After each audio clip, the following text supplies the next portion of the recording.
Si Zanu ay isang lalaking nagmula sa simpleng pamumuhay na umangat sa kanyang posisyon sa pamamagitan ng matinding determinasyon at sipag.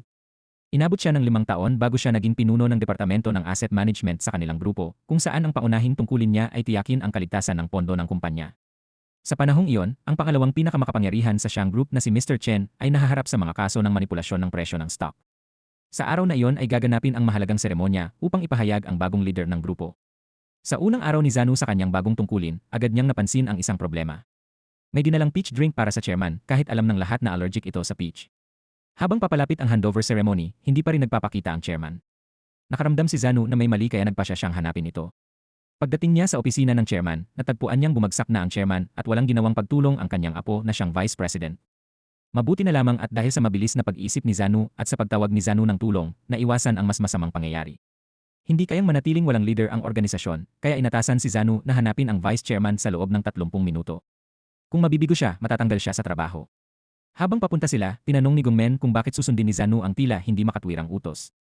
Ngunit nanatiling matatag si Zanu at sinabi niyang bilang tagapaglingkod ng organisasyon, tungkulin niyang sundin ang mga utos. Nang matagpuan niya ang vice chairman, nakita niya itong naglalabas ng galit at frustrasyon. Galit ito sa sitwasyon ng kumpanya at sa ugali ng kanyang lolo.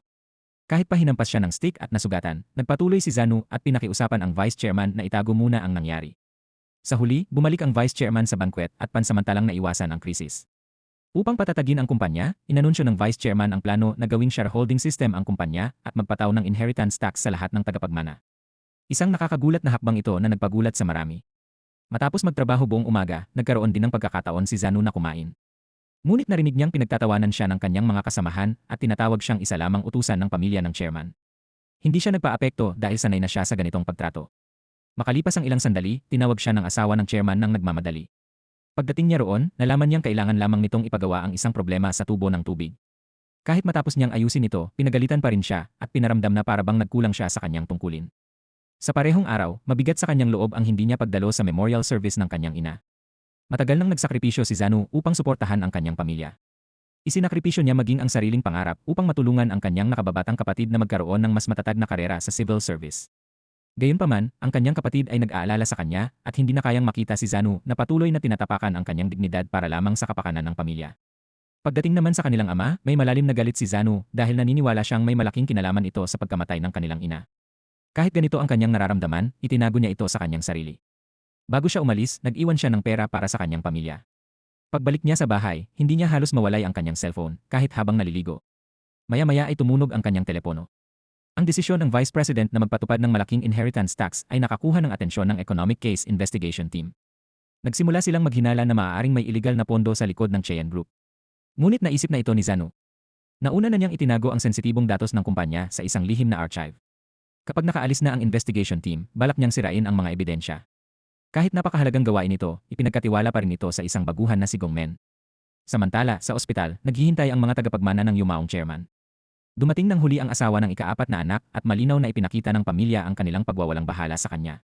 Ngayon na isinasagawa ang shareholding reform ng kumpanya, naging napakahalaga ng kanyang 3% bahagi sa kumpanya sa laban para sa kontrol. Umaasa siyang magagamit ito upang mapilit ang pamilya na sabihin sa kanya ang totoo tungkol sa aksidente ng kanyang anak. Sa opisina naman, natuklasan ni Zanu ang isang mahalagang dokumento na naglalaman ng malalaking transaksyong pinansyal. Nang masuri niya ito ng mabuti, napagtanto niyang may isang taong palihim na naglilipat ng mga asset ng kumpanya. Iniulat niya ang kanyang natuklasan sa kanyang nakatataas, ang pinuno ng finance team. Ngunit sa halip na aksyonan ito, sinunog ang dokumento at binalaan siyang huwag makialam. Bilang isang taong mahusay bumasa ng intensyon ng iba, naramdaman ni Zanu na may mali. Habang papalabas siya, nagkasalubong sila ng vice chairman. Humingi ito ng paumanhin sa nangyari kanina at kinilala ang pagsisikap ni Zanu. Sa kabila ng kakaunting papuri na natanggap niya, hindi pa rin natahimik si Zanu tungkol sa pagkawala ng mga asset ng kumpanya. Kaya ibinahagi niya ang impormasyon sa vice chairman. Totoo sa kanyang salita, agad na naglunsad ng investigasyon ang vice chairman. Pinatawag niya ang pinuno ng finance team upang tanungin tungkol sa sitwasyon, ngunit nadismaya siya sa sagot nito. Sa sobrang galit, agad niyang tinanggal sa trabaho ang pinuno ng finance team at itinaas si Zanu upang pumalit sa posisyon.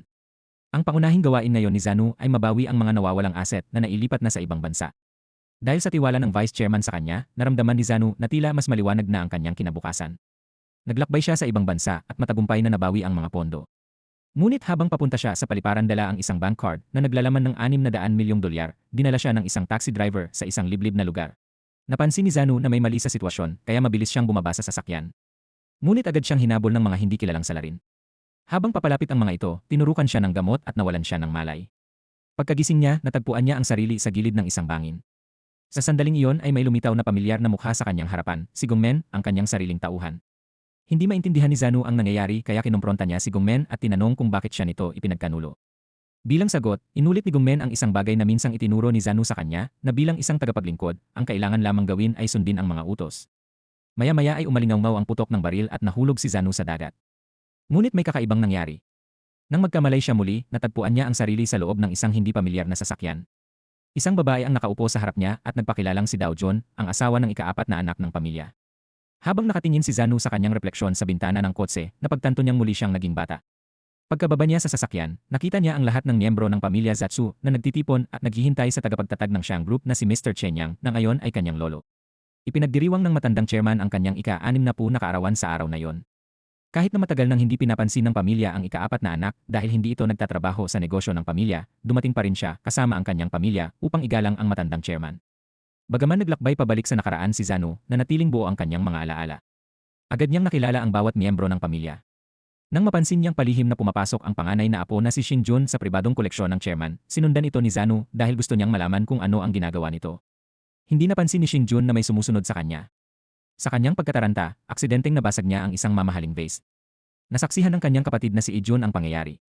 Sinubukan ni Shin Jun na ibunton ang sisi kay Dao Jun, ngunit handa si Dao Jun hinugot niya mula sa bulsa ni Shin Jun ang ninakaw na bagay at inilantad ang katotohanan. Dahil sa galit, sinuntok ni Shin Jun si Dao Jun at pinabagsak ito sa lupa. Sa sandaling iyon ay dumating ang matandang chairman at pinagalitan si Shin Jun, eksaktong katulad ng naalala ni Zanu. Doon tuluyang napagtanto ni Zanu na talagang nakabalik siya sa nakaraan. Buhay pa ang kanyang ina at may pagkakataon siyang makita itong muli.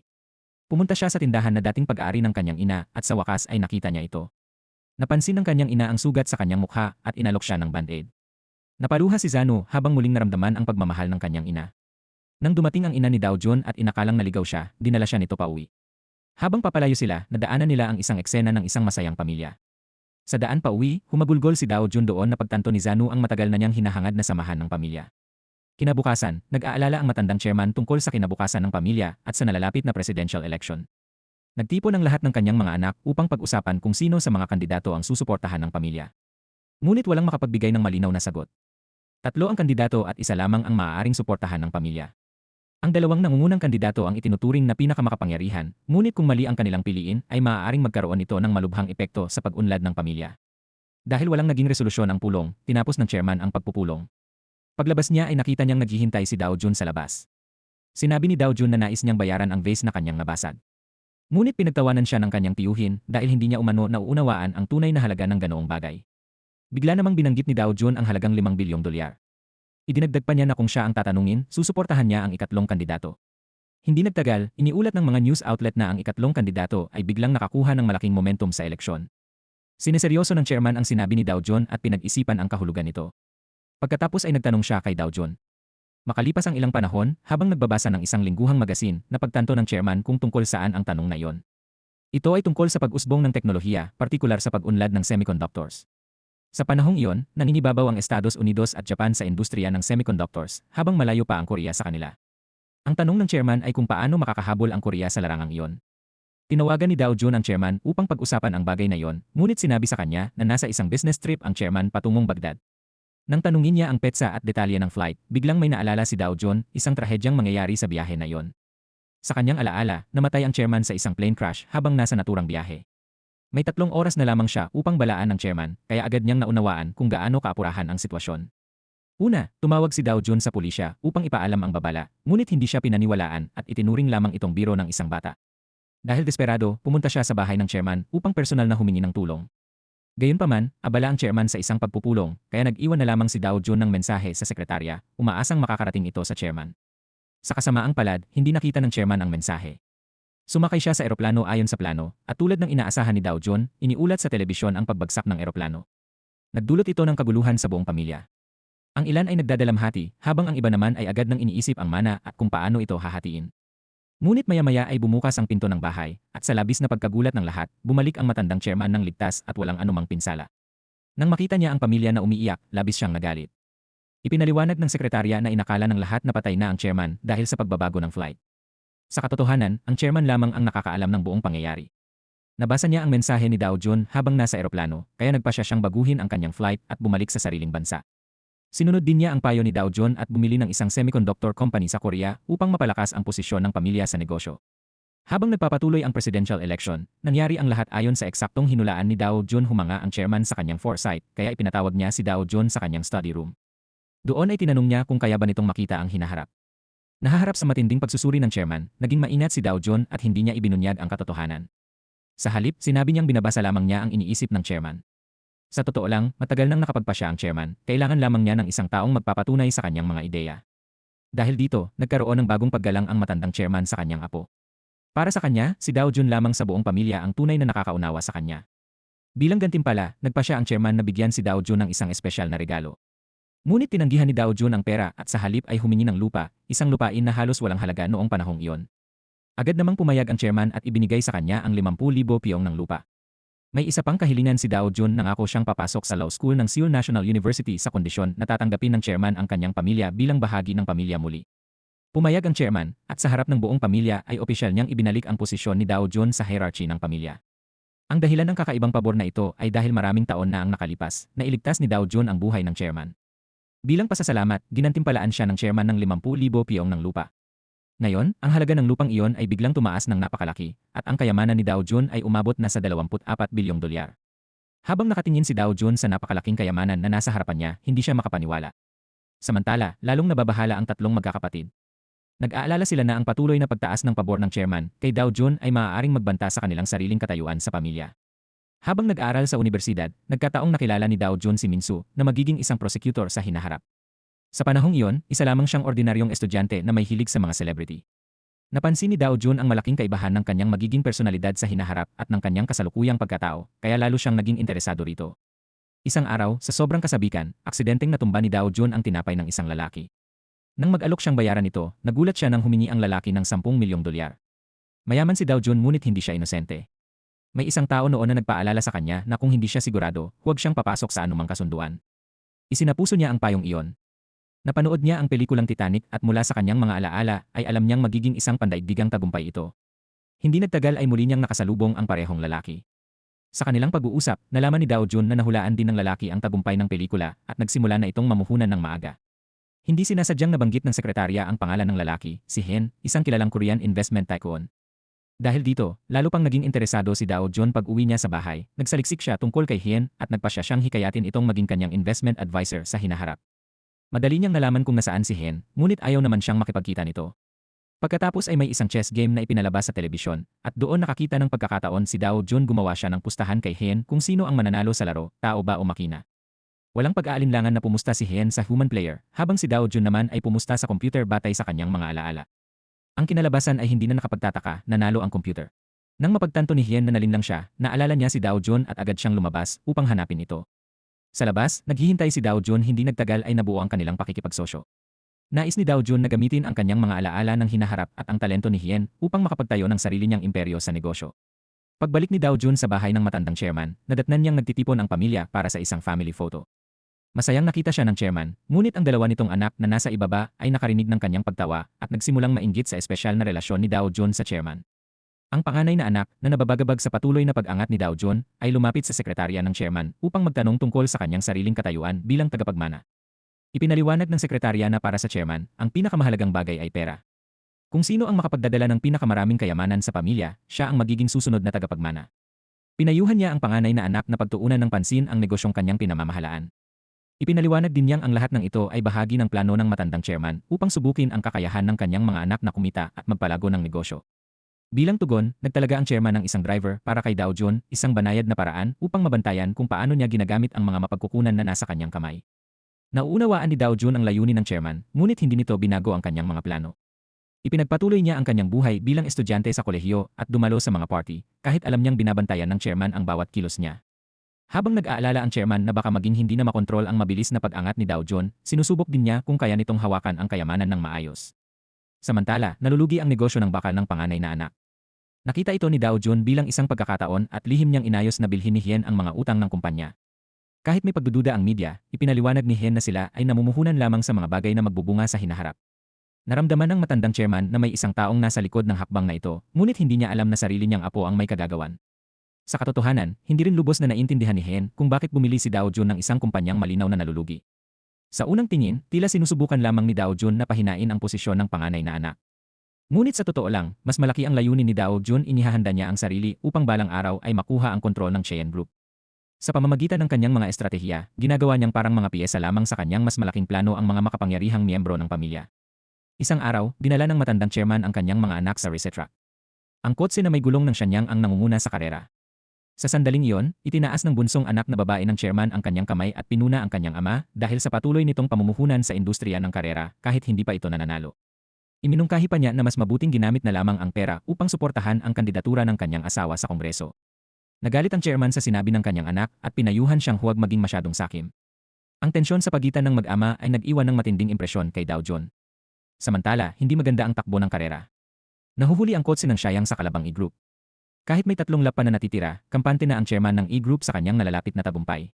Ang dalawang conglomerate na ito ay parehong haligi ng ekonomiya ng Korea at matitinding magkaribal. Sa tuwing nagkakasalubong sila, hindi nila mapigilan ang magpalitan ng pang-aasar. Sa huling sandali ng karera, biglang nagliyab ang kotse ng Shenyang at tuluyang natalo sa laban. Sinubukan ng panganay na anak na solusyonan ang problema sa pamamagitan ng pagbibigay ng suhol sa mga reporter upang hindi ilabas ang balita. Akala niya ay naayos na niya ang sitwasyon, ngunit hindi natuwa ang chairman. Pinagalitan niya ang kanyang anak dahil sa hindi tamang paghawak sa pangyayari. Sa kanyang paningin, hindi pa handa ang panganay na anak na mamuno sa negosyo ng pamilya. Sa paglulunsad ng bagong modelo ng kotse, wala ang chairman sa lugar. Nataranta ang pamilya at hinanap siya sa kung saan-saan, ngunit walang nakakaalam kung saan siya nagpunta.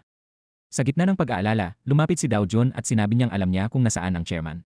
Dinala niya ang pamilya sa isang bodega sa kanayunan kung saan itinatago ng chairman ang kanyang koleksyon ng mga banyagang kotse. Nang makita ng matandang chairman si Dao Jun, tila nainis siya. Ayaw niyang may makakita sa kanya sa ganitong kahinaan. Gayunpaman, ibinahagi ni Dao Jun ang kasaysayan ng kayamanan ng chairman at gumawa ng matalinong hinuha kung bakit ayaw nitong suportahan ang ambisyong pampulitika ng kanyang manugang. Hindi man ito tahasang inamin ng chairman, nahalata ito sa kanyang mga kilos. Mabilis siyang nagbihis at nagmadaling bumalik sa press conference. Pagbalik ng matandang chairman sa kaganapan, masigla siyang nagbigay ng isang makapangyarihang talumpati na nagdulot ng malakas na palakpakan mula sa mga tao. Sa pagkakataong iyon, nakamit ni Dao Jun ang isang malaking tagumpay, nakuha niya ang tiwala ng chairman. Hindi nagtagal, isang bagong manlalaro, ang Duan Group, ang pumasok sa bidding war para sa Honda Steel. Isang hakbang ito na ayaw makita ng Shenyang Group. Ngunit ang tunay na mamumuhunan sa likod ng Duan Group ay hindi ang inaakala ng lahat. Sa katunayan, ang 3 pangunahing tao sa labanang ito ay ang panganay na anak ng chairman, ang kanyang apo na si Dao Jun, at isang misteryosong ikatlong partido. Samantala, maingat na pinagmamasdan ng matandang chairman ang alitan sa loob ng pamilya. Kinabukasan, nagpasya ang chairman na subukin si Dao Jun sa isang pribadong pag-uusap sa loob ng kanyang sasakyan. Sinabi niya na hinding-hindi niya mapapatawad ang isang taong nagtataksil. Pagkatapos ay tinanong niya si Dao Jun kung saan niya ginastos ang 24 bilyong dolyar. Sumagot si Dao Jun na ginamit niya ang pera upang mamuhunan sa isang pelikula. Dahil sa kabiguan noon ng negosyo sa pelikula ng ama ni Dao Jun, unang nakaramdam ng pagkasuklam ang chairman sa sagot. Ngunit ang paliwanag ni Dao Jun ay nagbigay ng kakaibang pananaw na lalo pang nagpalalim sa masalimuot na relasyon ng pamilya at nagbago sa dinamika ng ugnayan ng maglolo at apo. Sa katunayan, tinaasan ni Dao Jun ang antas ng laban sa pamamagitan ng paggamit ng pera upang hamunin ang kontrol sa Honda Steel. Ngunit mariing tinutulan ito ng kanyang kasosyo dahil natatakot itong maaaring mawala ang lahat sa kanila. Gayunpaman, si Dao Jun ang may ganap na kontrol sa kanyang pananalapi at matatag siya sa kanyang planong kunin ang kumpanya. Sa kabila nito, ang kanyang kabataan ay nagdulot pa rin ng pag-aalinlangan kung dapat ba siyang kumilos ng masyadong matapang. Samantala, ang kanilang lihim na pag-uusap ay palihim na nire-record ng isang nakatagong bulb na inilagay sa loob ng isang flower basket. Ang ebidensyang ito ay may kakayahang baguhin ang lahat. Nang marinig ng chairman ang recording, hindi niya agad naisip na si Dao Jun ang tunay na kumokontrol sa sitwasyon. Kaya ipinatawag niya ang kasosyo ni Dao Jun na si Hen upang linawin ang mga pangyayari. Nais niyang malaman kung ano ang kinalaman ni Dao Jun sa buong sitwasyon. Ipinaliwanag ni Hen na kahit ginamit ng kumpanya ang pera ni Dao Jun, ang puhunan ay inilagay sa isang website na nagbebenta ng mga libro at hindi sa pinagtatalunang Honda Steel. Sinabi rin niyang naghiwalay na sila ni Dao Jun bilang magkasosyo. Dahil dito, madali niyang nalinis ang pangalan ni Dao Jun mula sa anumang paratang. Inihayag din ni Hen na ang misteryosong mamumuhunan sa likod ng E-Group ay ang pangalawang anak ng chairman. Sa madaling salita, hindi si Dao Jun ang nagkanulo sa chairman, kundi ang sarili nitong pangalawang anak. Sa pananaw ng chairman, ang isang tunay na negosyante na nakatuon sa pagkita ng pera ay hindi dapat magpakaabala sa mga maliliit na emosyon. Samantala, nahihirapan ang panganay na anak na makalikom ng pondo. Nang umabot sa kritikal na punto ang sitwasyon, ginamit ng bunsong anak na babae ng chairman ang sarili niyang mga stock upang tulungan siyang pondohan ang deal. Ngunit may kondisyon ito. Kailangang suportahan ng panganay na anak ang kampanyang pampulitika ng kanyang asawa bilang kapalit ng tulong. Dahil sa bagong pondong ito, nagawa ng panganay na anak na makuha ang Honda Steel. Gayunpaman, si Dow Jones na tila natalo ay lihim na nakangiti. Lahat ay nangyayari ayon sa kanyang plano. Alam niyang may nagbabantay sa kanya at matagal na niyang natuklasan ang wiretap na nakatago sa flower basket. Kaya sinadya niyang magpakita ng isang palabas sa harap ng matandang chairman. Alam niyang mag-udyok ito sa kasakiman ng pangalawang anak ng chairman. Sa pamamagitan ng estratehiyang iyon, matalino niyang napilit ang panganay na anak na pasanin ang napakalaking utang. Sa katotohanan, ang Honda Steel ay isang mataas ang panganib na pamumuhunan na pinag-agawan ng lahat. Samantala, ang website ni Dow Jones na nagbebenta ng mga libro ay kakapasok lamang sa stock market sa Estados Unidos at nagsisimula ng kumita ng malaki. Ito ang sandaling matagal nang hinihintay ni Dow Jones. Isang hakbang na lamang at mas malapit na siya sa kanyang paghihiganti. Habang patuloy na lumalago ang ekonomiya ng South Korea, isang hindi inaasahang krisis ang tumama sa bansa. Sa kauna-unahang pagkakataon sa loob ng maraming henerasyon, nalugmok sa bangkarota ang bansa. Maraming chaebol, ang malalaking kumpanyang pagmamay-ari ng mga pamilya, ang nalubog sa matinding krisis pinansyal. Ngunit nakita na ito ni Dow Jones ng maaga. Agad niyang ipinagpalit ang kanyang pera sa US dollars at nagsimulang mamuhunan sa mga kumpanyang Amerikano. Sa ganitong paraan, nakapagtatag siya ng matibay na posisyon habang nagaganap ang foreign exchange crisis. Nang maging matatag na ang kanyang pinansyal na kalagayan, sinimulan ni Dow Jones ang paglalatag ng kanyang estratehiya sa negosyo sa Korea. Ang unang target ni Dow Jones ay ang Aisin Motors, isang kumpanyang kinuha ng gobyerno dahil sa malalaking utang nito. Samantala, nahaharap din ang matandang chairman sa matitinding hamon. Magulo ang sitwasyon ng bansa at nais ng pamahalaan na ipatupad ang mga reforma laban sa mga chaebol. Hiniling pa ng gobyerno sa matatandang plutokrat na ibigay ang ilan sa kanilang mga ari-arian upang makatulong sa pagpapatatag ng ekonomiya. Nagpasya ang chairman na samantalahin ang pagkakataong ito upang makakuha ng kontrol sa Aisin Motors. Umaasa siyang mapapalakas nito ang posisyon ng kanilang grupo sa industriya ng sasakyan kahit na nangangahulugan ito ng pagkuha ng napakalaking utang. Para sa chairman, ito ang tanging paraan upang makausad ang grupo. Dito nagsimula ang matinding tunggalian sa pagitan ng lolo at apo. Nauna nang sinuri ni Dow Jones ang sitwasyon at kumpiyansa siyang kaya niyang makuha ang Aisin Motors. Ngunit ang Shyang Group ay may malaking kakulangan sa pondo dahil sa naunang pagbili nila ng ibang kumpanya, kaya hindi tiyak ang magiging resulta. Hirap na ring mangutang sa mga bangko ang grupo at lalo pang nadidismaya ang chairman sa kanyang mga anak. Sa araw na yon, sa wakas ay bumalik mula sa kanyang pag-aaral sa Estados Unidos si Shen Jun, ang panganay na apo. Labis na ikinatuwa ito ng chairman. Para sa kanya, maaaring siya ang maging susunod na tagapagmana ng pamilya. Upang lalo pang patibayin ang posisyong iyon, naayos na rin ang magiging kasal ni Shen Jun. Samantala, sa kabilang panig, ipinaliwanag ni Dow Jones ang kanyang plano sa pamumuhunan sa pangulo ng A Motors. Tiniyak niya rito na nais niyang ipagpatuloy nito ang pamamahala sa kumpanya at panatilihin ang mga kasalukuyang empleyado. Lubos na naantig ang pangulo ng kumpanya sa mga kondisyong ito. Sa parehong panahon, upang patatagin ang ekonomiya ng bansa, maraming pamilya ang nagsimulang mag-donate ng kanilang mga ipon. Sa pag-aayos ng mga nakatatanda, sumali rin ang mga asawa ng Shenyang Group sa kampanyang ito. Sa panahong iyon din nakilala ni Shen Jun ang kanyang magiging asawa, ngunit hindi natuwa ang chairman. Lalo pang lumaki ang kanyang pagkadismaya nang malaman niyang palihim na binili ni Shen Jun ang Gun Motors. Mas lumala pa ang sitwasyon nang ipagpatuloy ng Shenyang ang pag-empleyo sa mga dating manggagawa na taliwas sa pilosopiya ng pamamahala ng chairman. Kinabukasan, isang nakakagulat na balita ang lumabas sa pahayagan. Iniulat na ang Miracle Investment Group na nagbabalak bumili ng Goin Motors ay isang kumpanyang Amerikano. Nagdulot ito ng matinding galit sa publiko dahil natakot ang mga tao na mapunta sa kamay ng mga dayuhan ang mga ari-arian ng bansa. Hindi nagtagal ay nabunyag na ito ay isang plano na inayos ng chairman at ng Hansung Daily News. Ginamit ang media bilang sandata ng Shenyang Group upang manipulahin ang opinyon ng publiko at maprotektahan ang kanilang interes. Gayunpaman, mas malalim ang tunay na dahilan ni Dow Jones sa kanyang nakaraang buhay, tragikong namatay ang kanyang ina matapos abusuhin ng kanyang ama at bumagsak sa isang protesta. Dahil determinado siyang baguhin ang kasaysayan at iligtas ang kanyang ina, handa siyang hamunin maging ang kanyang sariling lolo. Pumunta siya sa bahay ng chairman upang makipag-usap, ngunit lalo lamang lumala ang sitwasyon. Upang mas maging komplikado ang lahat, inanunsyo ng pamahalaan ng Korea ang plano na pagsamahin ang Shan Motors, A Motors, at Dang Motors sa ilalim ng pamumuno ng Duan Group. Dahil dito, napunta ang malaking kapangyarihan sa kamay ng Duan, isang bagay na mariing tinutulan ng chairman. Bilang tugon, hinikayat ni Dow Jones si Chiron na muling makipagnegosasyon sa chairman na naglatag ng entablado para sa isang matinding komprontasyon. Nag-alok si Chiron na magbigay ng tulong pinansyal upang matulungan ang Shenyang na makuha ang Aisin Motors. May dalawang kondisyon ang alok, 17.7% ng shares at ang pangakong panatilihin ang mga dating manggagawa. Samantala, tahimik ding binili ni Dow Jones ang snack bar ng kanyang ina, ang parehong tindahan mula sa kanyang nakaraang buhay. Nang papunta na sana siya upang ibalita sa kanyang ina ang magandang balita, napagtanto niyang hindi pa rin niya mapigilan ang pagkamatay nito. Hindi niya inaasahan na sa pagkakataong ito ay magpapakamatay ang kanyang ina. Ngunit naniniwala si Dow Jones na hindi gagawin ng kanyang ina ang ganoong bagay. Tiyak na may nangyaring hindi niya inaasahan. Upang alamin ang katotohanan, sinuri niya ang snack bar. Doon niya natagpuan ang isa sa mga stock account ng kanyang ina at nalaman niyang inilagay nito ang lahat ng pera sa Shyang Science. Lubos itong kakaiba sa karaniwang ugali ng kanyang ina. Kaya hiniling niya kay Shay na siya sa atin ang stock ng Siang Science. Sa kanilang investigasyon, natuklasan nila na may isang overseas fund na sadyang nagpalobo ng presyo ng stock. Dahil dito, bumagsak ang halaga ng Siang Science sa loob lamang ng isang gabi. Ang tunay na nasa likod ng G-Fund na ito ay ang matandang chairman. Isinakripisyo niya ang mga retail investor ng Siang Science upang maiwasan ang mataas na buwis sa mana.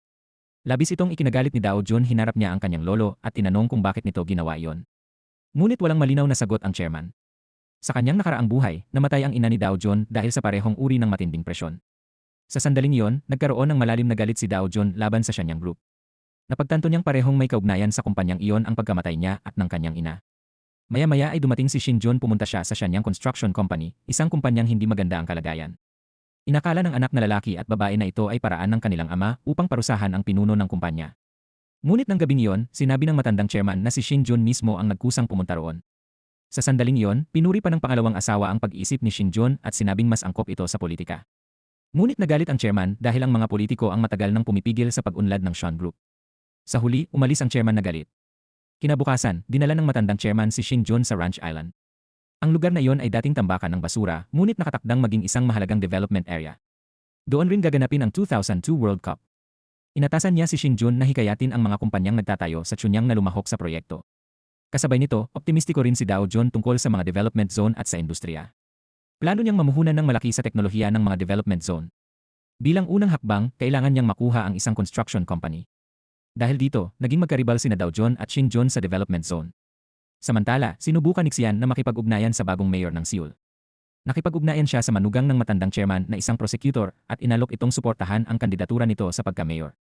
Sa tulong ni Xian, lalong gumanda ang reputasyon ng manugang sa lipunan. Sa kabilang banda, matagumpay namang nakuha ni Dao Jun ang Dia Construction. Dahil dito, nasa kanilang kamay na ngayon ang dalawang mahalagang salik upang makontrol ang development zone. Ngunit muling kumilos ang matandang chairman. Inakusahan niya ang kanyang manugang na kumuha ng impormasyon mula sa kumpanya ng walang pahintulot. Ang ganitong lihim na investigasyon ay tiyak na makakasira sa suporta ng publiko sa kanya. May iba pang kandidato sa pagka-mayor na nasa isip ang chairman. Ngunit sa pagkakataong ito, hindi na sumunod ang kanyang manugang. Bilang isang prosecutor na determinado sa kanyang tungkulin, matapang niyang inanunsyo ang kanyang intensyon na imbestigahan ang Shenyang Group. Sa unang pagkakataon, nakita ng chairman ang ganitong katapangan mula sa kanyang manugang. Sa huli, napilitan siyang payagan itong tumakbo bilang mayor, hindi niya alam na ang lahat ng ito ay bahagi ng plano ni Dao Jun. Hindi nagtagal, napansin ng matandang chairman na may ibang taong sumusuporta sa kanyang manugang. Nang mahalal ang manugang bilang bagong mayor ng Seoul, binati siya ng chairman sa harap ng publiko, ngunit lihim siyang nakaramdam ng pagkasuklam. Lalo pang lumaki ang kanyang galit nang ang karapatan sa pagpapaunlad ng bagong taon project ay ibinigay sa Dia Construction. Dahil dito, naisantabi ang Shenyang Group sa isang napakalaking oportunidad sa development zone.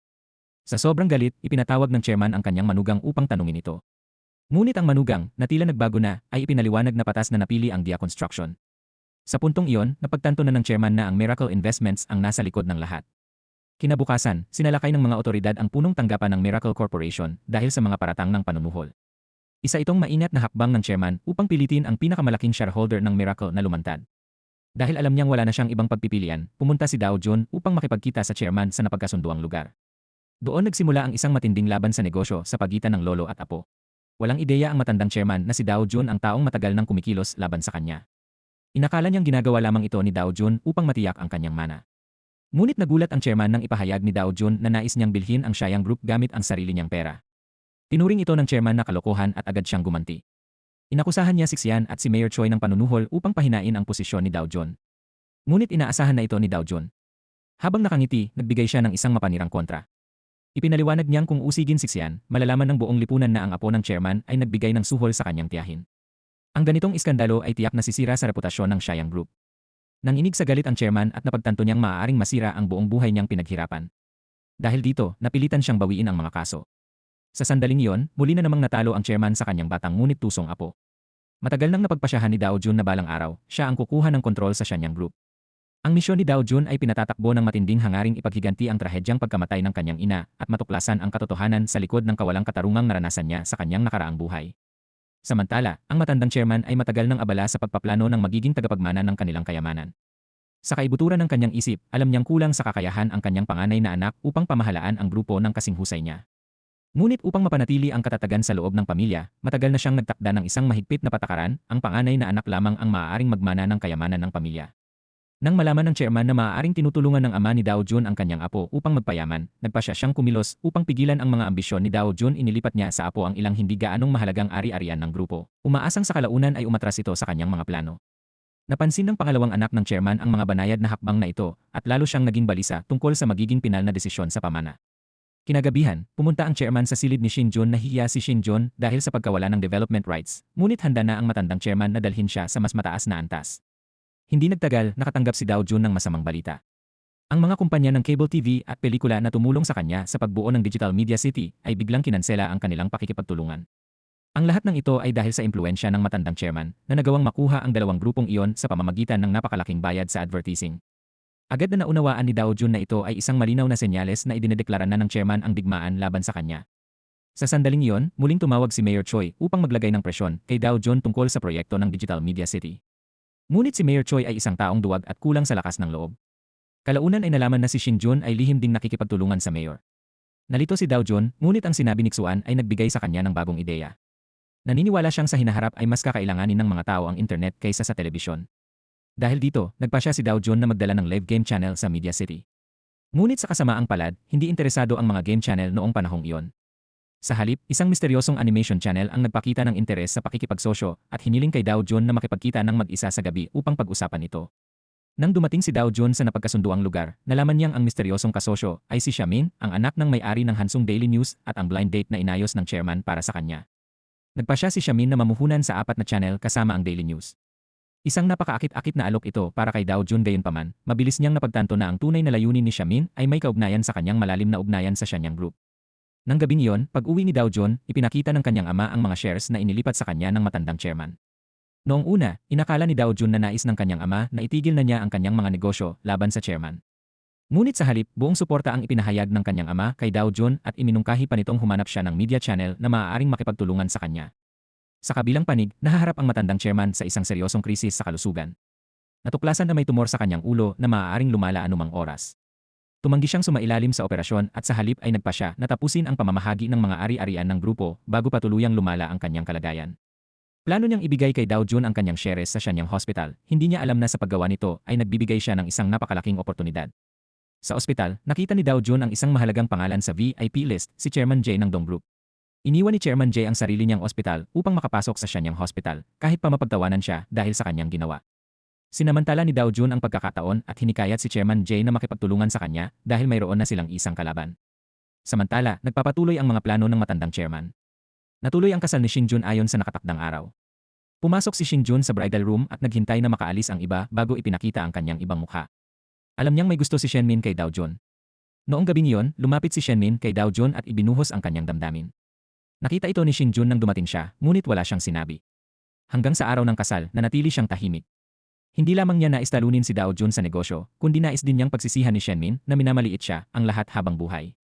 Nang makita ni Shenmin ang baluktot na pag-iisip ni Shin Jun, labis siyang nagalit at nais na lamang umalis. Gayunpaman, hindi basta makakaatras si Shenmin sa kasal. Ang kasunduang iyon ay kontrata sa pagitan ng dalawang makapangyarihang pamilya ng negosyo. Para sa kanila, isa lamang mahalagang piyesa si Shenmin.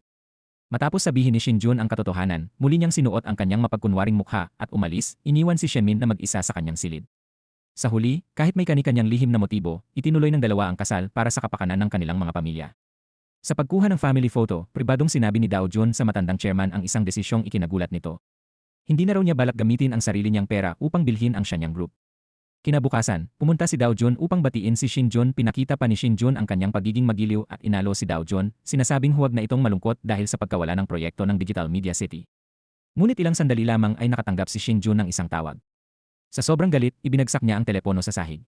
Nang makita ni Dao Jun ang kanyang nagulat at galit na mukha, tahimik siyang umalis ng silid na may ngiti ng kasiyahan. Lumabas na matagal nang nahulaan ni Dao Jun na magiging malaking patok ang TV shopping. Nakumbinsi niya si Chairman Jay ng Dong Group na bilhin ang TV shopping channel upang makontrol nito ang parehong benta at logistics. Dahil dito, muling naging nangunguna sa industriya ang Dayong Logistics at inilipat ng Dong Group ang TV channel sa Digital Media City ng Shenyang. Sa ganitong paraan, muling nakuha ni Dao Jun ang karapatang pamunuan ang pagbuo ng development zone. Nang malaman ito ng matandang chairman, labis siyang nadismaya. Lumalala na rin ang kanyang kondisyon sa kalusugan at nanganganib siyang bumagsak anumang oras. Ngunit para sa kinabukasan ng grupo, hindi niya maaaring ipaalam sa publiko ang kanyang karamdaman. Sa hapunan ng pamilya noong gabing iyon, inaasahan ng lahat na magbibigay ang chairman ng regalo sa bagong kasal. Ngunit sa halip, isang utos sa trabaho ang natanggap ni Shin Jun. Inatasan siya ng chairman na magtrabaho sa bodega ng Shenyang Logistics bilang parusa sa kanyang nabigong pamumuhunan. Kasabay nito, kinansela rin ng chairman ang prinsipyong ang panganay na anak lamang ang tagapagmana. Nais niyang mapunta ang Shenyang sa pinakamay kakayahang tagapagmana. Isang pangungusap lamang ang nagpayanig sa buong pamilya. Labis na nagalit si Shin Jun at nais niyang suntukin si Dao Jun upang mailabas ang kanyang galit. Ngunit sa sandaling iyon ay biglang nawalan ng malay si Shenmin. Nang gabing iyon, pinagalitan ng asawa ng matandang chairman ang kanyang asawa dahil sa pagiging walang awa. Lalo pa siyang nagalit ng pag-usapan ang tungkol sa mana. Lumabas ang isang lihim, ang ama ni Dao Jun ay anak sa labas ng chairman, kaya sa simula pa lamang ay hindi ito dapat nagkaroon ng karapatang magmana sa pamilya. Samantala, ang pagkahimatay ni Shenmin ay pagpapanggap lamang. Ayaw lamang niyang mapahiya ang kanyang asawa sa unang araw pa lamang ng kanilang kasal kung sakaling manakit ito ng iba. Upang maging patas ang kompetisyon sa pagitan ng mga anak, muling inayos ng matandang chairman ang mga responsibilidad ng tatlong anak. Upang makipagsabayan sa mga nakatatanda, inayos din ni Dao Jun ang distribusyon ng mga ari-arian ng grupo. Batay sa karanasan niya sa kanyang nakaraang buhay, pumili siya ng mga bagong pamumuhunan. Alam niyang ang isang IT company na tinatawag na New Data ay mabilis na angat at babagsak sa maikling panahon. Ito ang pagkakataon niyang talunin ang kanyang tatlong nakatatandang kalaban. Napilitan si Anurong na manghiram ng pera kay Dao Jun upang mabayaran ang kanyang dating utang at inalok niya ang shares ng department store bilang garantiya. Sa oras ng transaksyon, sadyang inilabas ni Chiron ang balita tungkol sa New Data. Samantala, may masamang balak din ang panganay at pangalawang kapatid. Lumapit sila kay Xuan ng magkahiwalay upang ilipat sa kanilang pangalan ang mga shares ng kanilang kapatid na naka-mortgage. Lubos na nalulong si Rong sa pabago-bagong galaw ng stock market. Dahil sa kanyang sobrang pag-iingat noon, nawalan siya ng 42 bilyon sa loob lamang ng 2 oras. Hindi niya namalayang nahulog na siya sa patibong na inihanda ni Dao Jun. Sa pagkakataong ito, ang kanyang tiyahin ang target ni Dao Jun. Ginamit ni Rong ang lahat ng pera ng kumpanya upang bumili ng stocks ng New Data. Tumaas ang presyo ng stock at kumita siya ng malaki. Ngunit naging sakim siya at naghintay pa na umabot sa 300,000 ang presyo ng bawat share. Kahit tutol ang kanyang financial advisor, matigas niyang pinaniwalaan na tataas pa muli ang presyo. Samantala, lihim na inayos ni Dao Jun na ibenta ni Chiron ang kanilang shares sa presyong 280,000 bawat isa. Ilang araw lamang ang lumipas at biglang bumagsak ang presyo ng stock. Hindi matanggap ni Rong ang nangyari at buong araw siyang naglasing. Ipinaalala ng kanyang sekretarya na kailangan na niyang gumawa ng paraan dahil kung hindi ay mabubunyag din ang kanyang paglustay ng pera. Samantala, lumapit si Dao Jun kay Minu, ang bagong prosecutor, at sinabi rito ang tungkol sa paglustay ng kanyang tiyahin. Sinimulan ni Minu ang investigasyon kay Hurong. Humingi ng tulong si Rong sa kanyang asawa, ngunit hindi nito kayang punan ang napakalaking kakulangan sa pera. Dahil sa laki ng kanyang pagkakamali, hindi rin siya nangahas na humingi ng tulong sa kanyang ama. Sa huli, wala siyang ibang pagpipilian kundi ang lumapit kay Dao Jun at humingi ng solusyon. Iminungkahi ni Dao Jun sa kanyang tiyahin na ipagpalit na lamang nito ang kanyang mga shares sa ibang bagay na may kaparehong halaga. Sa pagkakataong iyon, lumapit ang pangalawang kapatid kay Hurong. Sinabi nitong matutulungan niya itong makahanap ng pera, ngunit ang tunay nitong layunin ay makuha ang Shenyang department store. Nang makita ni Hurong na sinasamantala ng kanyang mga kapatid ang sitwasyon, napagtanto niyang isa itong patibong na inihanda ni Dao Jun, wala na siyang ibang magawa kundi humingi ng pautang sa chairman. Ngunit tumanggi ang matandang chairman na makialam. Sa kanyang pananaw, kasalanan ng kanyang anak ang lahat ng nangyari. Kinabukasan, sumunod si Hurong sa Supuena at humarap sa investigasyon. Sa sandaling iyon, sinabi ni Xiamin sa kanyang tiyahin na ang prosecutor na nag-imbestiga ay kaklase ni Dao Jun, agad niyang naunawaan ang sitwasyon. Habang iniimbestigahan siya ni Minu, sinubukan niyang ilipat ang sisi sa taong nagbigay ng impormasyon tungkol sa kaso. Sa parehong oras, nakatanggap si Minu ng tawag mula sa isang kasamahan tungkol sa isang shell company na iniimbestigahan. Napag-alaman na may mga empleyado pa ring nagtatrabaho sa kumpanyang iyon. Dahil dito, inakusahan ni Hurong si Dao Jun na sadyang pinababa ang presyo ng stock ng Shenyang department store. Nang mas lalong magsiyasat si Minu, nagsimula rin siyang magduda sa tunay na layunin ni Dao Jun. Sa gitna ng mga pangyayaring iyon, lumapit si Dao Jun sa chairman at hiniling na magpatawag ito ng pulong ng board of directors ng Shenyang department store. Handa na siyang magsampa ng reklamo laban sa kontrol ni Hurong. Ngunit ibinunton ni Hurong ang lahat ng sisi sa kanyang assistant. Kaya nilapitan ni Dao Jun ang assistant at hiniling na manatili itong tapat sa kanyang konsensya at patunayan na si Hurong ang naglustay ng pondo ng kumpanya. Tulad ng inaasahan, sa pulong ng board ay sinisi ni Hurong ang kanyang assistant at si Dao Jun, ngunit sa pinakamahalagang sandali, ang assistant na dapat sanang magpapatunay sa katotohanan ay kinidnap ng mga tauhan ni Hurong. Sa kritikal na sandaling iyon, biglang dumating si Minu at sinabi niyang may natagpuan siyang ebidensya na nagpapakita ng maling representasyon ni Dao Jun. Hindi inaasahan ni Dao Jun na ang taong matagal niyang pinagkakatiwalaan ay kakampi pala ng kanyang tiyahin. Nanatiling kampante si Hurong hanggang sa marinig niya ang sarili niyang tinig sa isang recording. Lumabas na ang kanyang assistant ay lihim na nai-record ang kanyang paglustay ng pera at naipadala ito sa prosecutor bago pa man ang pulong. Sa pagkakataong iyon, pinili ni Minu na panigan ang hustisya at iniharap ang malinaw na ebidensya. Pagkatapos nito, muling hinarap ni Dao Jun ang kanyang tiyahin at pinilit siyang isuko ang kanyang mga shares. Binigyan niya ito ng dalawang pagpipilian, manatiling isang mayamang babae o makulong. Sa katunayan, si Hurong ang unang nagtanim ng problema nang abusuhin niya ang ina ni Dao Jun noon. Kaya nagpa siya si Dao Jun na turuan siya ng leksyon. Dahil dito, nakuha ng Miracle Corporation ni Dow Jun ang kanyang department store at tuluyang nagsimula ang kanyang plano ng paghihiganti. Matapos ang insidenteng ito, kinilala ng matandang chairman ang kakayahan ni Dow Jun. Sinabi niya na kung nais nitong makamit ang tunay na kadakilaan, hindi ito dapat magtiwala ng lubusan kaninuman. Samantala, labis na nadismaya si Minu nang ibasura ng kanyang boss ang mga kaso laban kay Hurong matapos nitong ibalik ang perang kanyang nilustay. Dahil dito, hinarap niya si Dow Jun. Dinala siya ni Dow Jun sa isang plaza kung saan may malaking screen na nagpapakita ng pagbabalik ng idolo ni Minu sa bansa, isang pangakong tinupad ni Dow Jun labis itong nakaantig kay Minu. At sa sandaling iyon ay kinumpirma nila ang kanilang relasyon. Hindi nagtagal matapos nito, natapos ang krisis pang-ekonomiya ng Korea. Tila matagal na itong inaasahan ni Dow Jun. Hindi na malaya ni Xian kung gaano katalino at kahusay ang batang ito. Ipinaliwanag ni Dow Jun kay Xian na ang susunod na direksyon ng ekonomiya ay nasa sektor ng pananalapi at ito ang magiging pagkakataon ng Miracle Corporation upang lumago. Nararamdaman din ng matandang chairman ang pagbabagong ito kaya itinatag niya ang Shenyang Financial Holding Company. Ngunit hindi nagtagal, nakatanggap ng negatibong ulat ang Miracle Corporation. Inakusahan ng Hansung Daily News ang kumpanya ng manipulasyon sa presyo ng stock ng New Data na nagdulot ng matinding reaksyon mula sa publiko. Dumating si Minu sa kumpanya ni Dow Jun upang imbestigahan ang mga paratang. Nagulat si Dow Jun nang makita na ang taong namumuno sa investigasyon ay ang kanyang sariling kasintahan. Ipinaliwanag ni Minu na ginagawa lamang niya ang kanyang tungkulin ayon sa normal na proseso ng batas. Matapos matanggap ang ulat, nalaman na ang taong nasa likod nito ay si Dong Ji, ang tiyuhin ni Dow Jun dahil sa negatibong opinyon ng publiko, naharap ang Miracle Corporation sa krisis ng tiwala mula sa mga mamumuhunan. Tinawag ng chairman si Dow Jun upang kumpirmahin ang katotohanan. Ipinaliwanag ni Dow Jun na siya ay nabiktima ng isang whistleblower na gumamit ng pahayagan upang ipakalat ang maling impormasyon. Nagkunwari si Uncle Dong Ji na tumutulong sa pamamagitan ng pag-aalok na bayaran ng pera, ngunit ang tunay niyang layunin ay kunin ang mga shares ng Miracle Corporation upang makontrol ito. Bilang tugon, nagpa siya si Dow Jun na ibenta ang lahat ng kanyang overseas stocks upang gawing cash. Alam niyang malapit nang mangyari ang insidente ng September 11 sa Estados Unidos na tiyak na makaapekto sa stock market. Habang si Dong Ji ay dumanas ng malalaking pagkalugi dahil sa hindi inaasahang sakuna, nabayaran ng Miracle Corporation ang kanilang mga mamumuhunan at nakaiwas sa epekto ng pagbagsak ng merkado. Dahil dito, muling naibalik ang tiwala ng mga investor sa Miracle Fund. Samantala, nalugmok si Dong Ji sa krisis pinansyal. Sinamantala ni Dow Jun ang pagkakataon at lumapit sa kanya na may planong bilhin ang Shenyang Securities. Ginamit niya ang pagkalugi ng kanyang tiyuhin upang makuha ang kontrol.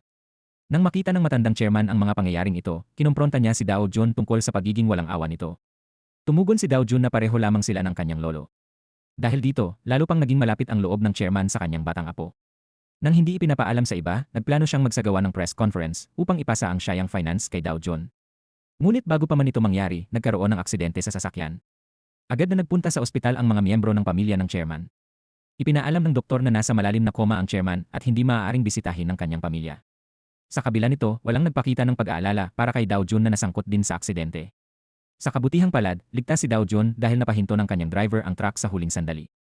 Matapos ang masusing investigasyon sa pinangyarihan ng aksidente, natuklasan na sadyang tinarget ng driver ng truck ang sasakyan ng chairman.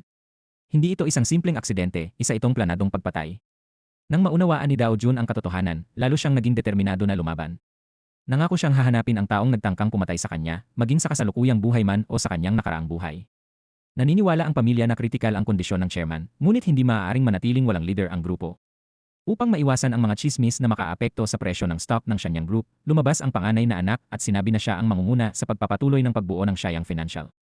Ngunit tinutulan siya ng pangalawang anak dahil alam nitong nais ng chairman na ipasa ang Shenyang Financial kay Dow Jun. Kung mangyayari iyon, hihina ang kapangyarihan niya at ng iba pang miyembro ng pamilya.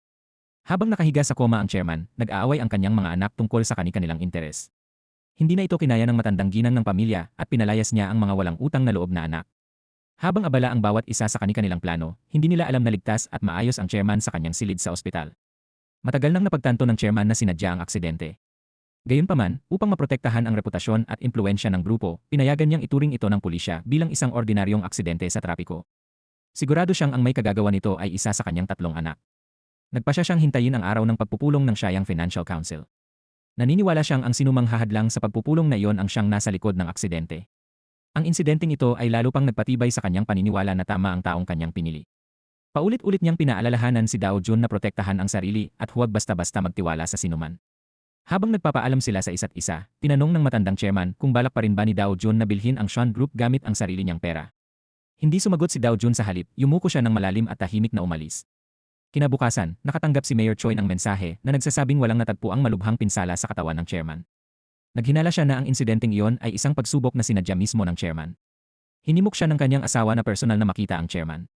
Samantala, sa opisina ng Pangulo, ang pangalawang kapatid na si Dong Ji ay kumikilos ng mas maingat kaysa karaniwan.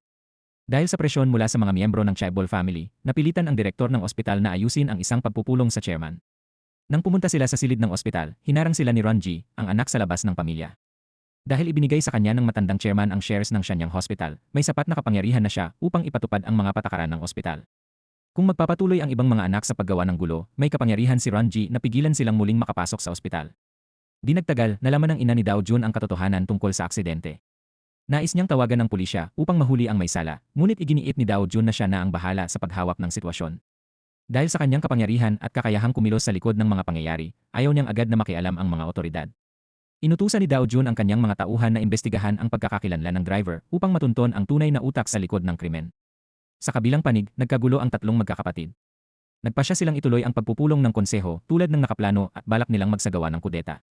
Nang marinig ito ng matandang chairman, naging interesado siyang makita kung paano magaganap ang mga pangyayari. Hindi nagtagal, natuklasan ng mga tauhan ni Dao Jun ang tunay na mastermind sa likod ng aksidente. Ang bayad sa krimen ay ibinigay sa anyo ng isang antigong painting, isang painting ng mga ibon at bulaklak na kinuha ni Shin Jun mula sa studio ng kanyang asawa. Lahat ng ebidensya ay nagtuturo kay Shin Jun bilang may kagagawan. Nang malaman ng matandang chairman na sinubukan siyang patayin ng kanyang sariling panganay na apo, labis siyang nabigla. Sa sobrang pagkagulat, bigla niyang hindi nakilala si Dao Jun kinumpirma ng doktor na siya ay dumaranas ng delirium, isang kondisyon na lalong lumala dahil sa dati na niyang sakit at trauma mula sa aksidente. Dahil sa delirium, nalilito siya at hindi makapag-isip ng malinaw. Naisa na ni Dao Jun na tulungan ang kanyang lolo na gumaling, ngunit hindi maaaring sumailalim ang chairman sa agresibong paggamot. Dahil hindi makakadalo ang chairman sa pagpupulong ng konseho kinabukasan, napagtanto ni Dao Jun na magiging mahina ang kanyang posisyon at mapapalibutan siya ng mga kalaban. Ngunit ng gabing iyon, biglang lumabas ang matandang chairman na bihis na parang handa nang pumunta sa pagpupulong ng konseho.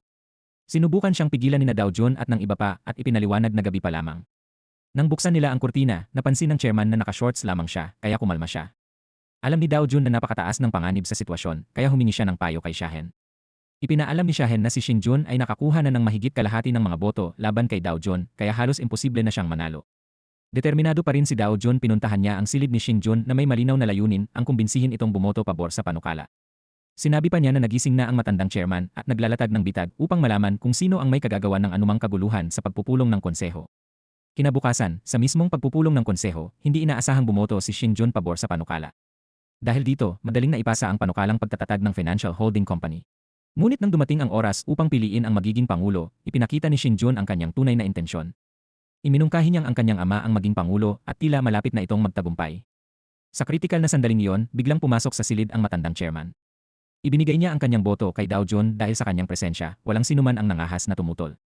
Sa huli, si Dao Jun ang nagwagi.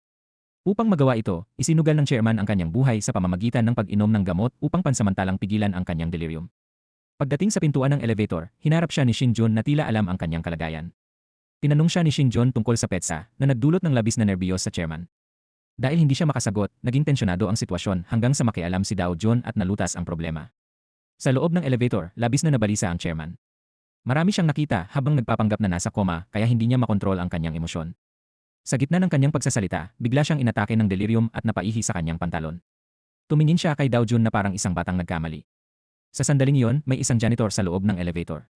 Upang maprotektahan ang dignidad ng kanyang lolo, sinipa ni Dao Jun ang timban ng janitor at tumayo sa harap ng chairman upang takpan siya.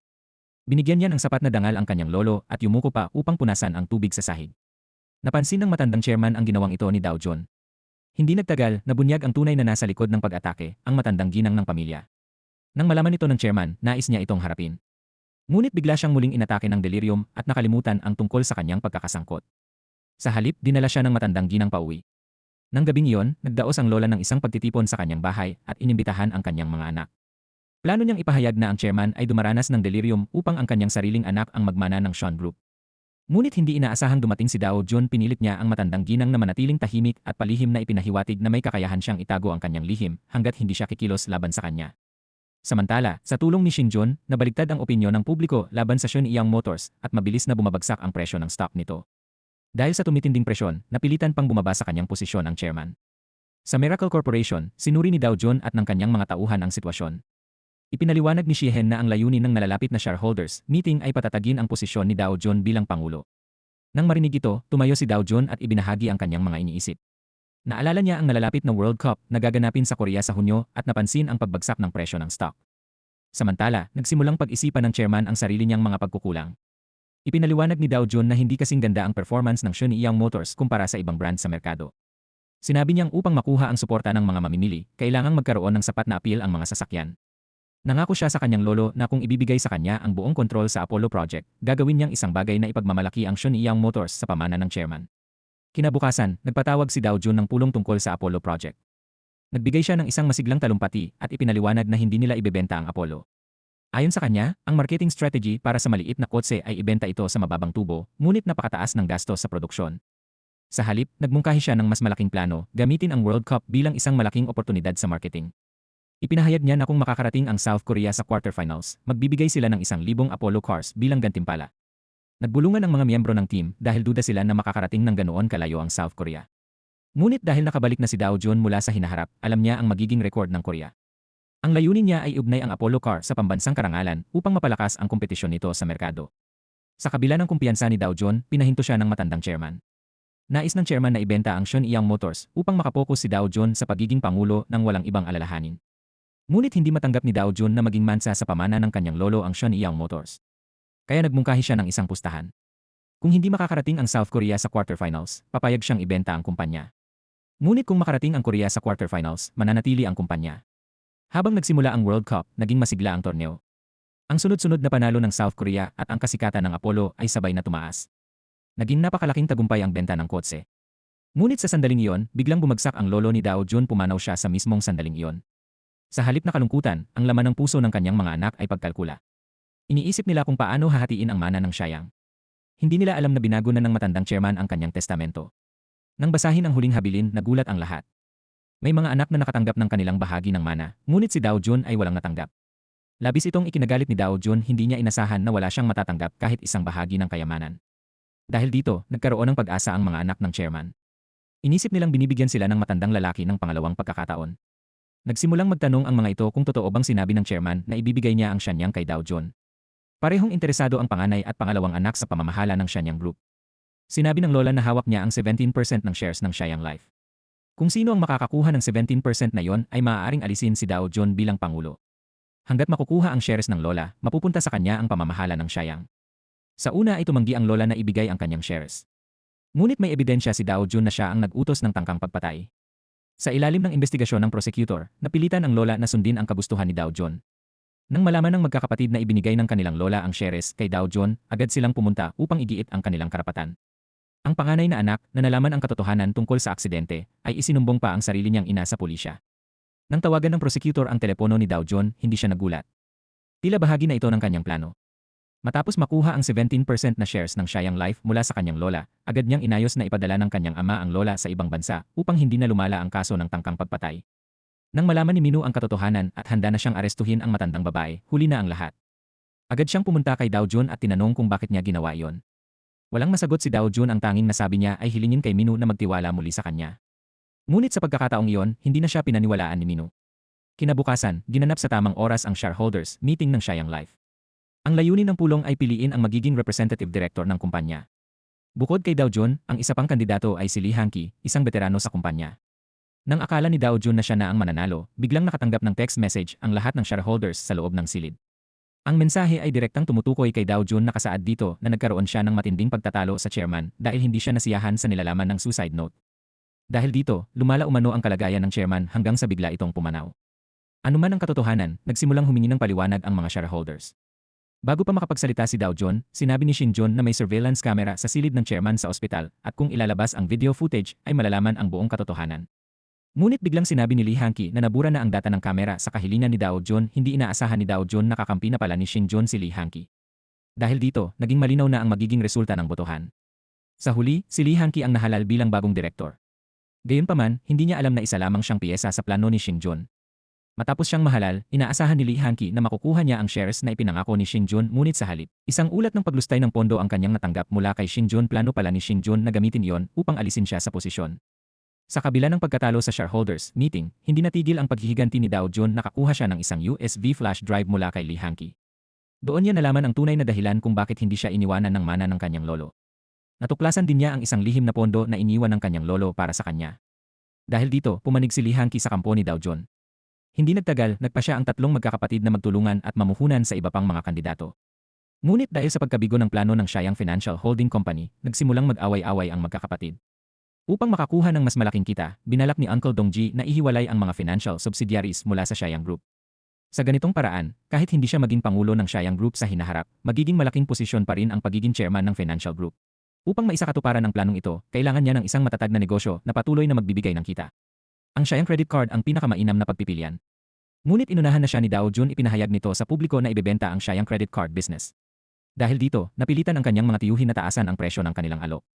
Sa huli, naibenta ni Dow Jones ang negosyo kay Uncle John sa halagang 86 bilyong Chinese won. Ngunit hindi agad nakalikom ng ganoong kalaking pera si Uncle John, kaya ginamit niya ang 2% ng shares ng Siang Properties bilang collateral at nagbayad sa pamamagitan ng hulugan. Pagkatapos lamang makuha ni Uncle John ang Siang Credit Card, dumaan ang Korea sa isang malaking krisis sa credit card. Maraming kabataan ang hindi nakabayad ng kanilang credit card bills dahil sa labis na paggastos. Dahil dito, halos bumagsak ang Siang Credit Card. Si Uncle John, na gumastos ng napakalaking halaga upang makuha ang negosyo, ay biglang naharap sa matinding krisis. Upang maiwasang mapunta kay Dow Jones ang 2% shares ng Siang Properties, napilitan siyang makipag-usap kay Dow Jones. Nangako siyang babayaran ang lahat ng utang at pumayag si Dow Jones na ibenta muli ang shares sa doble ng presyo sa merkado. Dahil dito, nakakuha si Dow Jones ng 10 bilyong dolyar na cash. Ang desisyon niyang sirain ang Siang Credit Card ay nagmula sa kanyang karanasan sa nakaraang buhay. Bago siya muling isinilang, gumamit ng credit card ang kanyang ama at nalubog ang kanilang pamilya sa matinding kahirapan. Ngayon na nabigyan siya ng pangalawang pagkakataon ng kapalaran, determinado siyang baguhin ang kapalaran at malampasan ang mga paghihirap na naranasan niya sa nakaraang buhay. Pagkatapos nito, nagsimulang makipagnegosasyon si Dow Jones sa Changwon. Iminungkahi niya na bilhin ng kanyang Miracle Investment Company ang Siang Credit Card at iba pang subsidiaries, kasama ang pag-ako sa lahat ng masasamang utang. Ang planong ito ay hindi lamang magpapagaan sa pasanin ng mga nagpapautang, kundi makakatulong din upang maibalik ang kredibilidad ng gobyerno. Ang kondisyon ng kasunduan ay papayagan ang mga nagpapautang na maibalik ang kanilang reputasyon sa pamamagitan ng pagbabayad ng kanilang mga utang. Matapos timbangin ang mga benepisyo at panganib, pumayag si Changwon. Samantala, pinalawak ni Justice Minister Choi Chang-di ang investigasyon tungkol sa iligal na pondo sa eleksyon na tumatarget sa parehong sektor ng politika at negosyo. Dahil ang Siang Group ang pinakamalaking pribadong kumpanya sa Korea, hindi ito nakaiwas sa investigasyon. Si Dow Jones ang unang nadawit ng may mag-akusa sa kanya na may kinalaman sa Juno case. Dahil dito, agad siyang inaresto ng mga prosecutor. Ang prosecutor na namamahala sa kaso ay si Minu, ang dating kasintahan ni Dow Jones. Ipinahayag niya na si Jong Shenu ay umamin na tumanggap ng 50 milyong dolyar mula kay Enoch, ang sekretarya ni Dow Jones, para sa mga aktibidad na may kaugnayan sa eleksyon. Bagamat hindi ibinunyag ni Enoch kung sino ang tunay na utak sa likod nito, naniniwala ang mga prosecutor na si Dow Jones ang may pakana. Ang kawalan ng tiwala na nagsimula sa kaso ng kanyang lola ay tuluyang nagdulot ng permanenteng hidwaan sa pagitan ni Minu at Dow Jones. Pagkatapos maaresto si Dow Jones, lumapit si Uncle John kay Xian, nakakampi ni Dow Jones, at inalok siya ng malaking pera upang makuha ang kanyang suporta. Ngunit tumanggi si Xian, na labis na ikinagalit ni Uncle John. Sa galit, sinibak ni Uncle John ang kanyang military advisor na si Mr. Beck. Ngunit si Mr. Beck ay nagpunta mismo sa tanggapan ng prosecutor at umamin na kumilos siya ayon sa utos ni Uncle John. Ibinunyag din niya na si Enoch ay isang informante na inilagay ni Uncle John. Nagbigay si Mr. Beck ng ebidensyang nag-ugnay kay Uncle John sa Jong Shenu case. Dahil dito, ipinatawag si Uncle John para sa investigasyon. Sa simula ay nanatiling kalmado si Uncle John dahil umaasa siyang poprotektahan siya ng kanyang kapatid. Ngunit nang humingi ng tulong ang kanyang asawa, tinanggihan ito at pinagtawanan lamang. Bilang ganti, ibinunyag ni Uncle John ang isang lihim tungkol sa Siang Properties na bumili ito ng bonds upang pondohan ang mga eleksyon. Dahil dito, napunta ang atensyon sa panganay na tiyuhin. Sa pagbubunyag na ito, nalinis ang pangalan ni Dow Jones at siya ay napawalang sala. Kalaunan ay nalaman na ang lahat ng ito ay bahagi ng masalimuot na plano ni Dow Jones. Sinuhulan niya si Director Beck at si Xian upang planuhin ang mga pangyayari at ginamit ang kanyang sariling pagkakaaresto upang madawit ang kanyang mga tiyuhin. Upang mailigtas ang sarili, handa si Uncle John na isakripisyo ang kanyang anak na si Shin Jun, ngunit si Shin Jun ay tumalikod sa kanyang ama na lalo pang nagpalala sa krisis. Dahil parehong iniimbestigahan ang dalawang tiyuhin, naharap ang Siang Group sa isang walang kapantay na krisis sa kredibilidad. Sa kritikal na sandaling iyon, gumawa si Dow Jones ng isang matapang na hakbang. Inanunsyo niyang ibibigay niya sa publiko ang 37 bilyong dolyar mula sa kayamanan ng kanyang lolo. Nagkaroon ito ng malaking epekto sa publiko at lalong pinataas ang reputasyon ni Dow Jones bilang isang visionary business leader. Dahil sa suporta ng publiko, nahalal si Dow Jones bilang susunod na chairman ng Siang Group at naging pinakamalaking shareholder ng Siang Properties. Ngunit nang tila maayos na ang lahat, isang hindi inaasahang trahedya ang naganap. Si Dow Jones ay pinaslang sa isang matagal ng planadong pag-atake. Sa kanyang pagkagulat, ang pumatay sa kanya ay ang kanyang sarili. Sa sandaling iyon, nakahiga siya sa isang kama sa ospital na may mga sugat sa katawan. Nang magmulat siya ng mata at makita ang mga dayuhang nurses sa paligid niya, napagtanto niyang bumalik na siya sa kanyang dating pagkatao. Sa unang sandali ay akala niya siya pa rin si Dao Jun, ngunit kalaunan ay tinanggap niyang siya ay si Zanu na muli.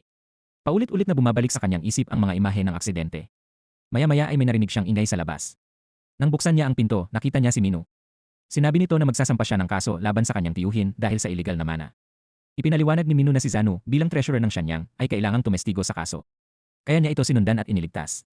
Pagdating nila sa Korea, balak na siyang arestuhin ng Eastern District Attorney's Office matapos may magulat na siya ay naglustay ng 700 bilyong dolyar. Sa investigasyon, natagpuan niya ang pera sa kanyang account. Hindi makapaniwala si Zanu. Habang hinihingi ni Minu ang warrant, sinamantala ni Zanu ang pagkakataon upang makatakas. Tumawag siya sa kanilang bahay nang hindi alam na naghihintay na roon ang inspection team. Matapos umalis ang mga ito, lumabas ang kanyang ama upang makita siya. Ipinagtanggol pa siya ng kanyang ama na nagdulot ng matinding pagkailang kay Zanu. Determinado siyang protektahan ang kanyang pamilya, kaya nagpasya siyang kumilos. Pumunta si Zanu sa bahay ni Mr. Kim at doon niya napagtanto na nahulog siya sa bitag ni Shin Jun. Sa unang tingin ay tila tinutulungan niyang mabawi ang pera, ngunit sa katotohanan ay ginamit siya ni Shin Jun upang maglaban ng pera. Sa simula pa lamang, isa lamang siyang piyesa sa plano. Nang malaman ang katotohanan, nagpasya si Zanu na maghiganti. Hinahanap niya si Minu at ipinadala sa kanya ang lahat ng impormasyon tungkol sa Shenyang technology, naniniwalang siya lamang ang makakatulong sa kanya. Hindi nagtagal dahil sa kakulangan ng ebidensya sa kaso, inalis ang warrant laban kay Zanu at muli siyang naging malaya. Sa wakas ay maaari na niyang opisyal na simulan ang kanyang plano ng pagganti. Una siyang nagpunta kay Xian upang humingi ng tulong sa pag-organisa ng isang shareholders meeting kasama ang mga minority shareholders. Ngunit sa kanyang sorpresa, nalaman niyang naunahan na siya ni Shin Jun nag-alok na ito ng kompensasyon sa mga minority shareholders, kaya naging walang silbi ang kanyang plano. Gayunpaman, hindi na bahala si Xian. Para sa kanya, isa lamang itong pain. Ang mas malaking plano ay darating pa lamang. Samantala, sinubukan ni Minu na pilitin ang Shenyang na magsagawa ng isang pagdinig tungkol sa hinala ng iligal na mana. Dahil dito, agad na nagpatawag ng pulong ang pamilya ng Shenyang sa loob lamang ng isang gabi. Halos lahat ay naghinala na si Shin Jun ang nasa likod ng pagpatay kay Dao Jun, ngunit nanatiling kalmado si Shin Jun at may kumpiyansang dumalo sa pagdinig. Sa mismong pagdinig, tila pabor na kay Shin Jun ang daloy ng mga pangyayari. Ngunit biglang dumating ang ama ni Dao Jun kasama ang driver ng sasakyan. Nagpatotoo ang driver na ang aksidente ay hindi isang simpleng aksidente kundi isang planadong pagpatay. Nang tanungin kung sino ang salarin, ang ama ni Dao Jun na nalilito dahil sa kanyang kalagayan ay inakala na si Zanu ay si Dao Jun ang kanyang kakaibang asal ay ikinagulat ng lahat ng naroon. Ang hindi inaasahan ni Minu ay ang katotohanang si Zanu ay naging kasabwat sa pagpatay kay Dao Jun, isa lamang pala siyang pain, habang ang tunay na utak sa likod ng lahat ay ang panganay na anak. Sa pagdinig, inilabas ni Zanu ang lahat ng recordings at umamin na siya ay naging kasabwat sa krimen. Dahil dito, tuluyang nagulo ang pagdinig. Nagsimulang questionin ng lahat si Shin Jun, hindi na nito nakayanan ang mga akusasyon at sa galit ay sinugod niya si Zanu. Sa huli, wala silang ibang magawa kundi bitawan ang pamamahala ng Shenyang. Napagdesisyonan na ang ika-4 na henerasyon ng pamilya ay hindi na makikialam sa pamamahala ng Shenyang. Pagkatapos nito, nagtrabaho si Zanu sa Miracle Corporation. Sa wakas ay natupad niya ang kanyang hangarin at nabayaran ang kanyang utang kay Dao Jun. Ngayon naman, panahon na ni Zanu upang magningning. At dito nagtatapos ang ating serye. Maraming salamat sa panonood, hanggang sa muli.